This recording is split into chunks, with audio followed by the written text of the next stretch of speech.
네, 요한계시록 1장의 말씀을 연속으로 좀 나누는데 좀 본문의 밀도가 너무 높아서 진도를 많이 못 가고 오늘 4절과 6절의 내용 중심으로 해서 예수님이 하신 일, 5절과 6절이네요. 예수님이 하신 일이라는 제목으로 세 가지 정도 대지를 살펴보려고 합니다. 여기에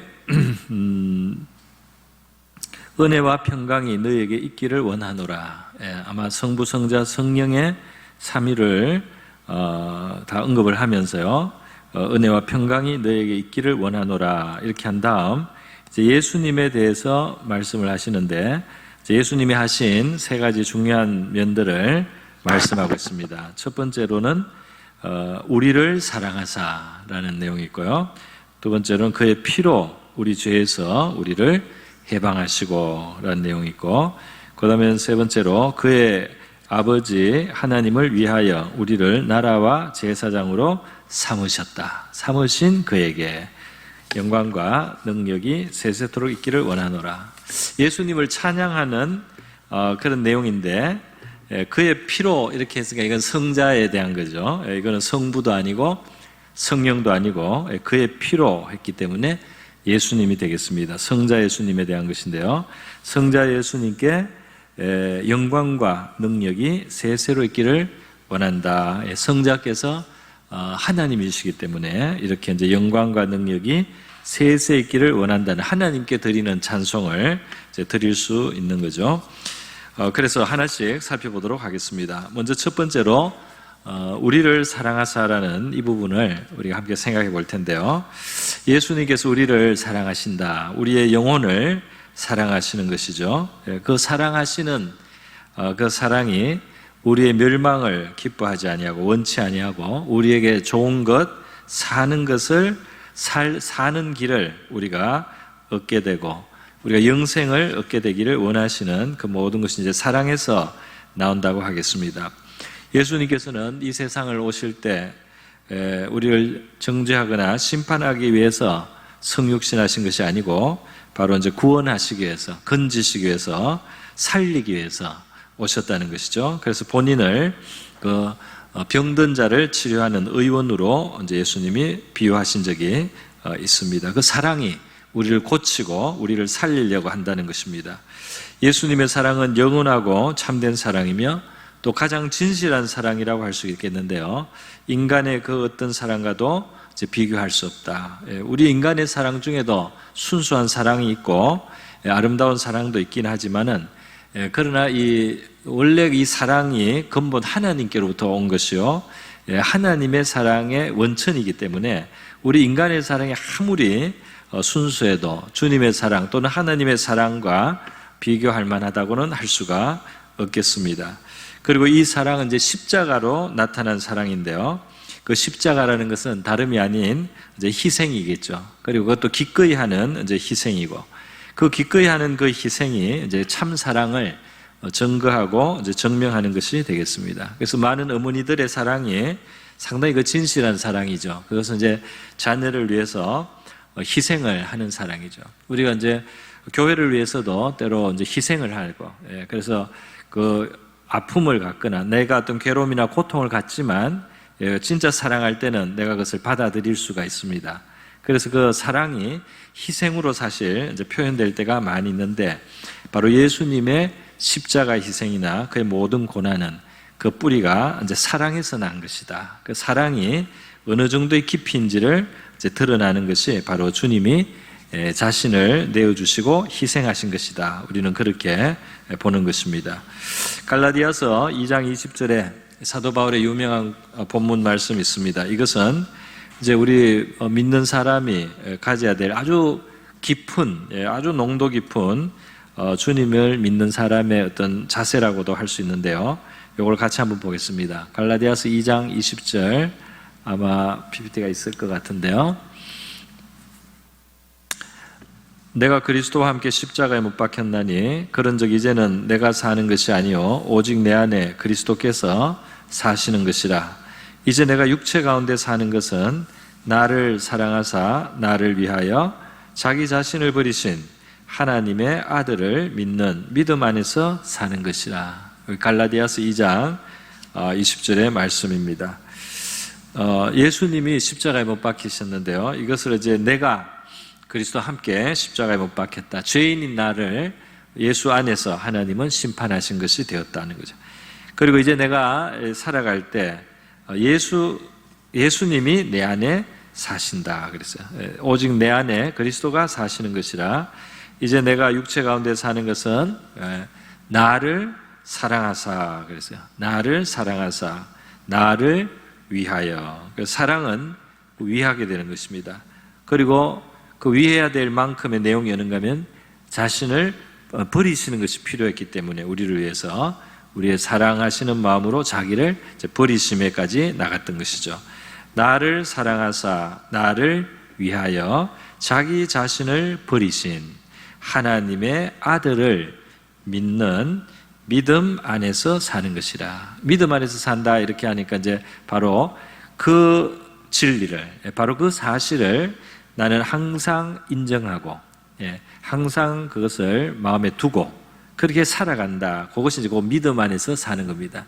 나를 위해서 사랑하사 나를 위해서 자기를 버리신 하나님의 아들이 계시다는 그 사실을 항상 이제 기억하고 그 사실을 인정하면서 사는 사람에게는 그 사실을 믿음으로 말미암는 이제 그 영향받은 어떤 그 결과가 있게 되는 것이죠. 그래서 그 사람의 말이나 행동이나 생활 속에서 정말로 하나님의 아들이 나를 사랑하신다고 믿는 사람의 말 그리고 행동, 나를 위해서 하나님의 아들이 자기를 주셨다는 사실, 나를 그 하나님의 아들이 사랑하신다는 사실, 사랑하셨다는 사실을 이제 믿는, 진실로 믿을 때 그때 이제 우리의 마음속에 자세가 나오게 되는 것입니다. 그러니까 이게 그 이제 그리스도인들이 어떤 내가 좋은 그리스도인이 돼 봐야 되겠다. 내가 정말 남들이 칭송할 만한, 칭찬할 만한 정말 아름다운 그리스도인이 돼야 되겠다. 이런 목표로 이제 세워놓고 우리가 훌륭한 그리스도인이 된다는 것은 조금 무리한 그 방법인 것 같습니다. 그것이 아니고 정말 나를 사랑하신다고 믿느냐는 문제. 그 사랑을 진짜 믿고 그 사랑 때문에 자기를 버리셨다는 사실을, 그렇게 귀한 하나님의 아들이 이 사실을 이제 받아들일수록, 사실은 진심으로 그것을 받아들일수록 거기에서 이제 따라서 나오는 우리의 어떤 행동이나 우리의 자세나 우리의 어떤 은행이 바로 이제 참 신자의 모습이 된다는 것입니다. 할렐루야. 그런 의미에서 뭘 하려고 하기 전에 우리가 그 아들을 진실로 믿어야 할 줄 믿습니다. 근데 그 아들을 믿는 믿음에 있어서 이제 큰 것은 그 사랑을 믿어야 돼요. 사랑을 못 믿는 경우들이 있습니다. 사랑을 잘 안 받아들이는 거죠. 사랑한다는 사실을. 그래서 이 사랑은 이제 사실 십자가 희생으로 이제 객관적으로 나타났기 때문에 이거는 뭐 어떤 보이지 않는 사랑을 믿으라는 것도 아닌데, 그럼에도 불구하고 이제 그것이 우리의 머리로 들어와서 우리의 가슴으로까지 그것이 이제 늘 믿어지는 것, 그것이 이제 우리에게 정말 너무나 중요한 일이고 귀한 일이 되겠습니다. 그래서 그 사랑을 더 알게 하소서, 그 사랑을 내가 진실로 더 믿게 하소서, 이렇게 우리가 겸손하게 기도할 수 있는 줄 믿습니다. 그러니까 이 제자들이 우리가 어떻게 해야지 하나님의 일을 할 수 있겠습니까? 이렇게 물은 적이 있어요. 그때 예수님이 하나님의 아들을 믿는 것이 하나님의 일이니라 이렇게 대답하신 적이 있습니다. 그러니까 뭘 자꾸 하려고 하기 전에 진짜로 믿어라. 진짜로 믿으면 나온다는 겁니다. 할렐루야. 진짜로 그렇게 믿을 때 그 믿음의 행위가 나오는 것입니다. 그래서 억지로 우리가 신앙생활을 하는 것은 아닙니다. 그래서 이 사랑을 믿는 부분입니다. 희생을 통해서 그의 사랑은 드러났고, 사실 예수님의 그 십자가를 지시기 전에도, 그런 것이 드러나기 전에도 이 창조함을 받고 살아가는 인류를 향해서나 또는 또 타락한 이후에 인간이 죄 때문에 서로 찌르고 찔고 그리고 고통을 당하고 그러면서 살아가는 이 모든 인류를 향하신 하나님의 그 아들의 사랑은 사실은 언제나 있었던 사랑이라고 할 수 있겠습니다. 그는 그의 본성에서부터 있었던 사랑이셔요. 그런데 이제 이것이 나타날 어떤 그 계기가 우리의 범죄함으로 말미암아서 이제 그 사랑이 나타났다고 하겠습니다. 사랑치 않다가 사랑하게 된 것이 아니고 언제나 영원히 사랑하신 사랑이 있었는데 우리가 타락을 하고 범죄하게 됐을 때 그 사랑이 자기를 희생하는 모습으로 우리를 찾아오시고 나타내게 됐다. 그렇게 하겠습니다. 우리 희생이 없는 사랑들이 있습니다. 그런 사랑이 아니라고까지 말할 수 있을 정도인데요. 어떤 사람은 집착하는 것을 사랑이라고 하고 어떤 사람은 소유하는 것을 사랑이라고 하고 그래서 사랑의 이름으로 다른 사람을 이제 괴롭히는 경우들이 있죠. 내가 사랑한다 하고 귀찮게 하거나 괴롭게 하거나 그 상대방을 힘들게 만들면서 이제 사랑한다고 자꾸 이제 우기는 겁니다. 부모가 그럴 수도 있고 남녀 사이 그럴 수도 있고 여러 가지 관계에서 그 상대방을 진실로 자유케 하고 상대방을 참으로 존중하는 것이 사랑인 줄 믿습니다. 여러분, 하나님을 사랑이라고 할 때 말이죠. 사랑이라고 할 때, 이 하나님의 사랑을 우리가 만났을 때, 우리는 이 세상의 그 누구보다도 하나님이 우리를 존중해 주시는 분이라고 알게 돼요. 그리고 그 하나님은 우리를 존중하시고 우리에게 자유를 주시는 분이라는 것을 알게 됩니다. 할렐루야. 그러니까 이 사랑은 정말 그런 정신이, 바로 그게 하나님의 모습이에요. 그래서 우리가 이러한 사랑을 우리도 배워야 할 줄 믿습니다.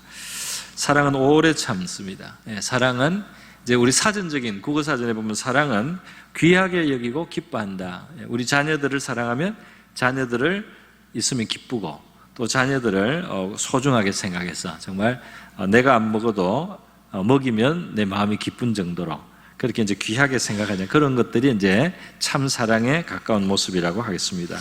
여러분, 우리를 사랑하사 하신 바로 이 말씀, 하나님의 아들이 우리를 사랑하셨다 또는 조금 더 구체적으로 나를 사랑하신다는 이 사실을 우리가 겸손하게 한번 받아볼 수 있기를 바랍니다. 나는 사랑받을 만하지 못하다는 생각이 사실 많거든요. 많은 사람들의 문제는 하나님의 사랑을 사실 믿지 못하는 것이 사실은 문제입니다. 그걸 진실로 못 받아들여요. 그래서 이 땅에서 우리가 살아면서 경험한 것은 자격을 갖춰야지 사랑을 받거든요.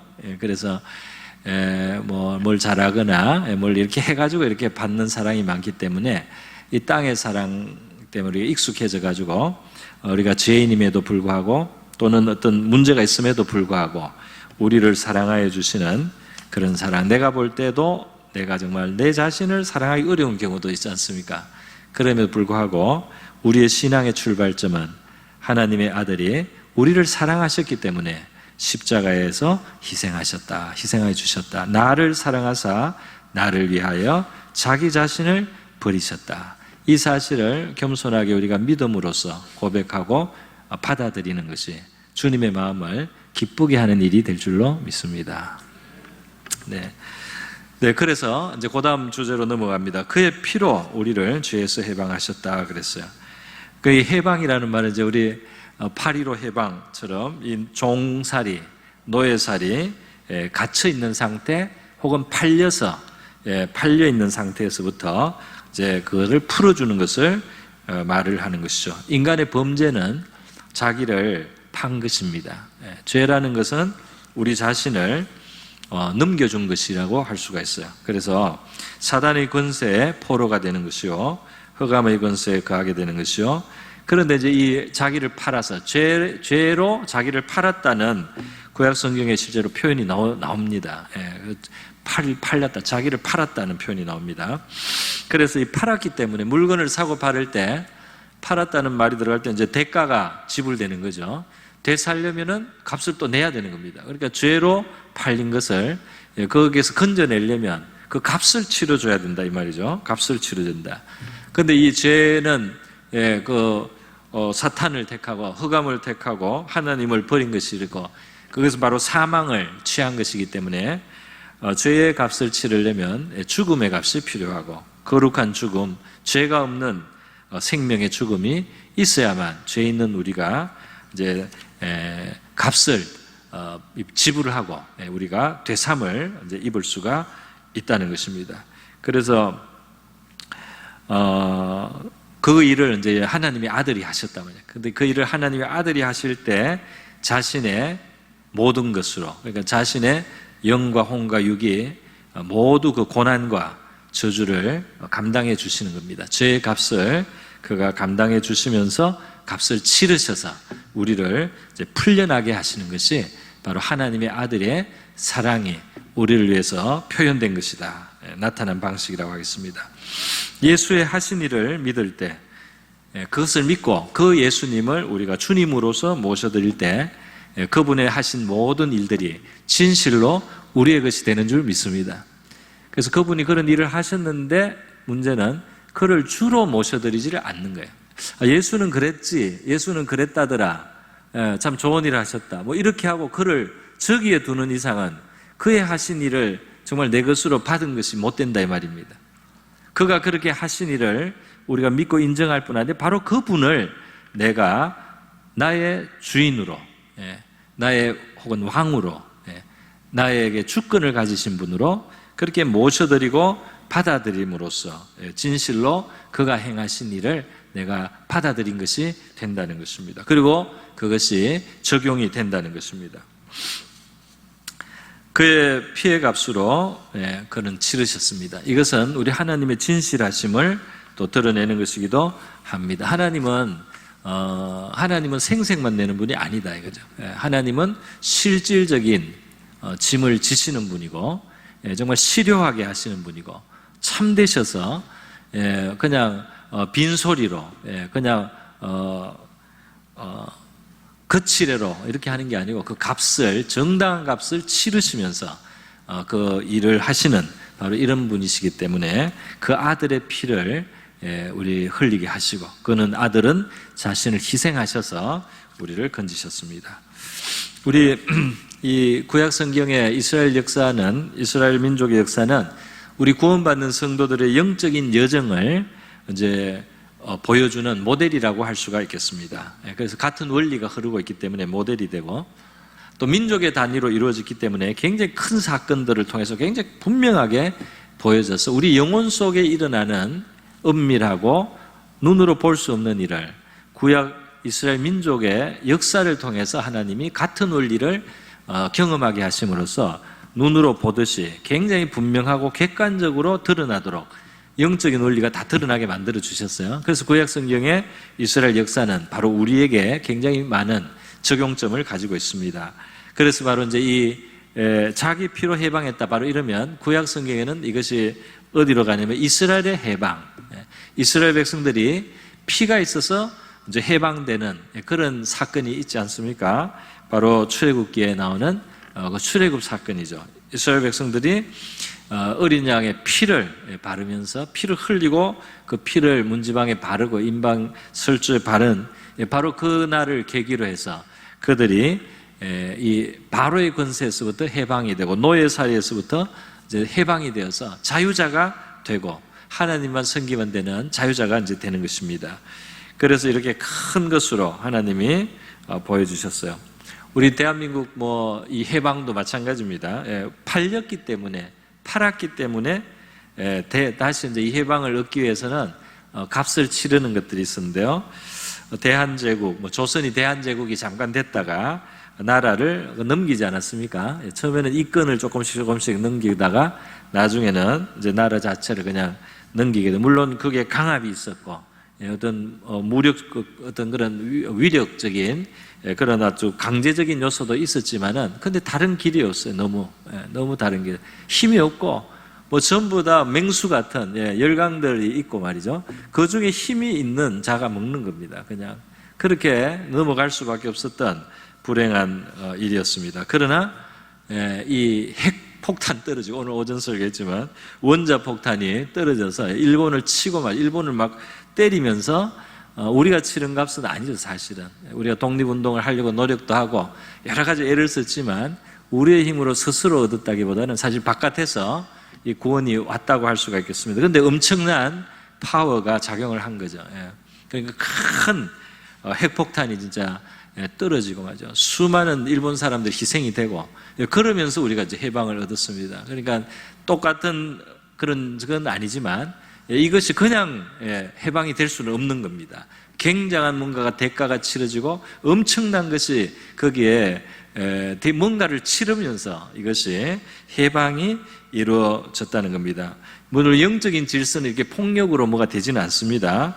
값을 치러야 그것이 정상적으로 다시 돌아올 수가 있는 겁니다. 공의의 요구가 하나님의 통치의 원리시기 때문에 하나님은 자기가 이 온 세계를 경영하시는 대로 공의롭게 모든 일을 하셔서 그 아들의 피의 희생, 값을 치름으로 우리를 대사하시는 일, 그리고 해방을 주시는 일을 하신 줄로 믿습니다. 이사야서 40장 2절에 보면 이스라엘 백성들을 향해서 하나님께서 이제 그 바벨론 포로 시간이 끝나고 그들이 다시 자유를 얻게 될 것에 대한 예고의 말씀을 하실 때요, 이렇게 말씀하고 있습니다. 너희는 예루살렘의 마음에 닿도록 말하며 그것에게 외치라. 그 노역의 때가 끝나고 그 죄악이 사함을 받았느니라. 그의 모든 죄로 말미암아 여호와의 손에서 벌을 배나 받았느니라 할지니라 하시니라. 그래서 이건 이제 바벨론 포로에서 돌아오는 그 사건을 말씀하신 거지만 여기 이제 원리가 하나 나오고 있습니다. 여호와의 손에서 벌을 배나 받았느니라. 그의 모든 죄로 말미암아 죄의 값을 치르고 이제 다시 그 사함을 받고 회복이 가능하게 되었다, 이 말씀이잖아요. 그래서 이 말씀을 어떻게 보면 바로 예수님과 우리 사이에 더 잘 정확하게 더 잘 맞아 들어가는 말씀입니다. 우리의 모든 죄로 하나님께서 자기 아들을 이제 치르면서 그에게 벌을 배나 그가 받게 하셔서 우리를 다시 사함을 받도록, 죄악의 사함을 받도록 하셨다, 그렇게 말할 수가 있겠습니다. 여러분, 우리의 죄가 많은 것은 사실인데요, 머리털보다 더 많은 죄라는 다윗의 고백도 곳곳에 나옵니다. 그 사람이 나중에 큰 죄를 짓기 전에도 그 사람이 하나님 앞에 성령의 어떤 깨우침 속에서 자기 죄를 많이 발견을 한 거예요. 자기 이 삶 속의 범사에 많은 죄성을 그가 깨달았습니다. 그렇기 때문에 다윗이 더 하나님하고 사실은 깊은 관계에 들어갈 수가 있는 거죠. 그런데 이 이제 다윗이 그렇게 이제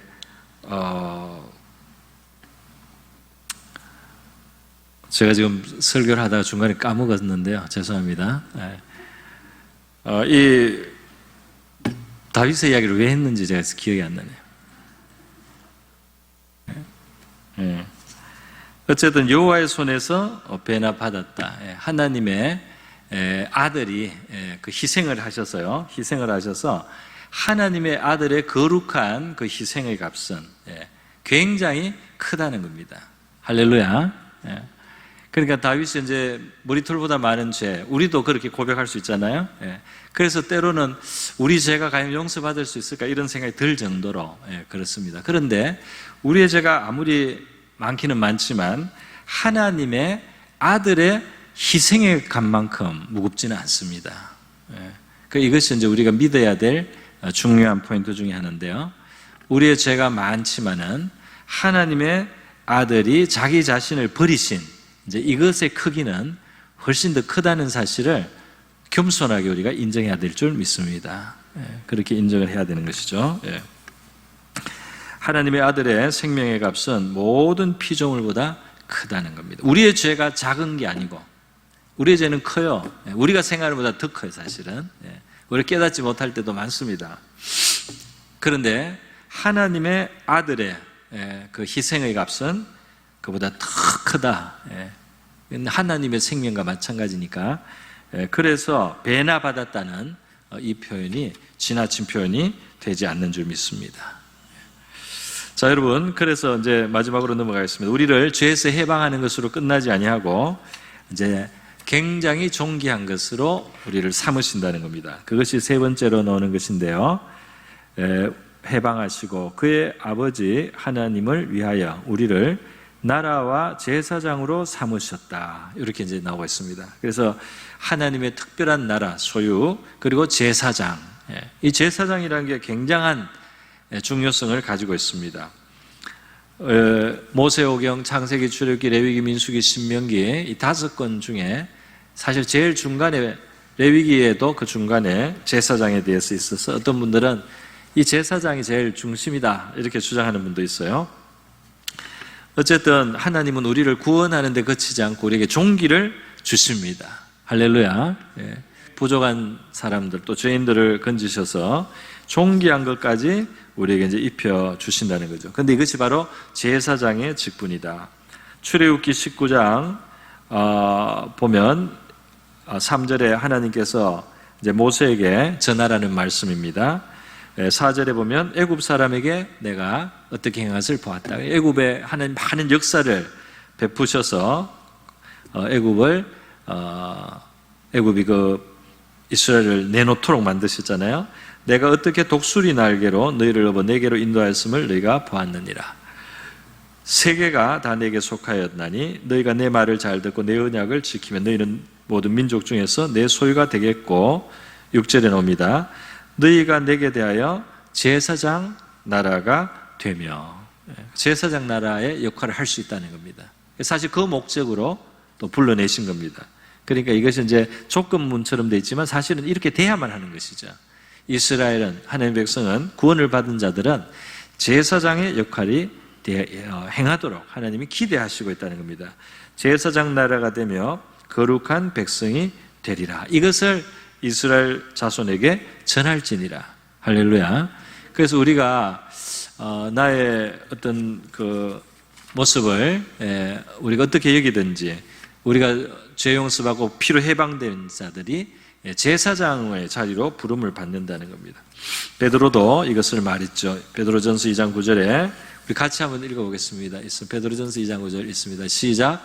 그러나 너희는 택하신 족속이요 왕같은 제사장들이요 거룩한 나라요 그의 소유가 된 백성이니 이는 너희를 어두운 데서 불러내어 그의 기이한 빛에 들어가게 하시니에 아름다운 덕을 선포하게 하려 하심이라. 아멘. 여기 보면 제사장이라는 표현이 있습니다. 여러분, 제사장의 역할은 무엇입니까? 이제 제사 드리는 거다 이렇게 하겠는데요. 아니 그냥 제사 드리는 거 말고 이제 그 제사장의 직무를 가지고 있으면 그 다른 주변에 다른 사람들이 있는 겁니다. 그러니까 제사장은 그 자기를 위한 제사장이 아니에요. 제사장은 그 다른 사람들을 위해서 사실은 있는 거죠. 자기 자신도 존귀하지만 그 역할이 있다 이 말입니다. 제사장은 다른 사람을 위해서 기도도 해주고 다른 사람을 축복해주고 다른 사람들이 하나님 앞에 나와서 제사를 드릴 수 있도록 그걸 도와주고 이끌어주는 역할, 사람들을 하나님 앞으로 나오게 해주는, 축복해주는, 기도해주는 이런 굉장히 그 복덩어리라고 할 수가 있겠습니다. 또는 복의 통로가 된다고 하겠어요. 우리가 제사장 역할을 알 텐데요. 그래서 우리 믿는 우리를 통해서 세상은 자꾸 하나님 앞으로 나와야 할 줄로 믿습니다. 다른 사람들 자꾸 이제 하나님 앞으로 나오고 또 우리가 기도해주고 축복도 해줍니다.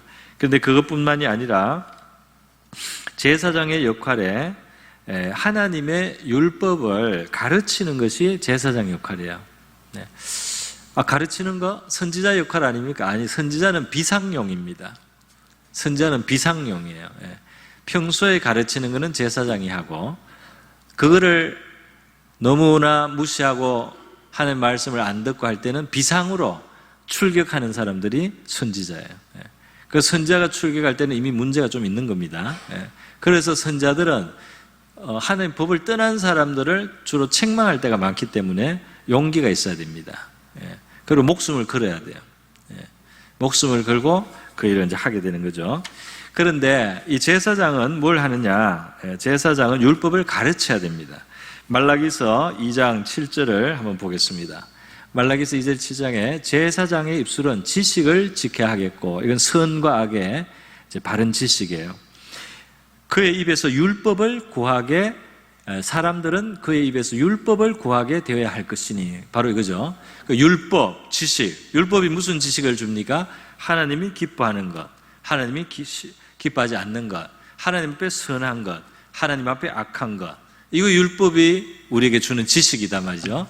제사장에게서 그것을 기대해야 된다. 제사장 그것을 가르쳐주는 사람이다. 그런 뜻이 안에 배경이 되고 있습니다. 그래서 이 제사장의 역할을 우리 믿는 사람이 한다는 것은 이 세상의 선과 악의 기준을 보여주는 사람은 바로 하나님의 자녀들인 줄 믿습니다. 예수 그리스도의 피로 해방을 받은 그 사랑을 믿고 그 피로 해방을 받은 사람들이 바로 선과 악을 이 세상에 증거해주는 진짜 제사장의 역할을 한다는 것입니다. 그래서 오늘 우리 또 자꾸 제가 이걸로 돌아와서 그런데요, 사실 이 세상 우리 한국에서 이렇게 하면서 유교 문화에서 주로 컸잖아요. 사는데 유교가 우리 하나님의 율법하고 비슷한 게 상당히 그 프로테지가 높습니다.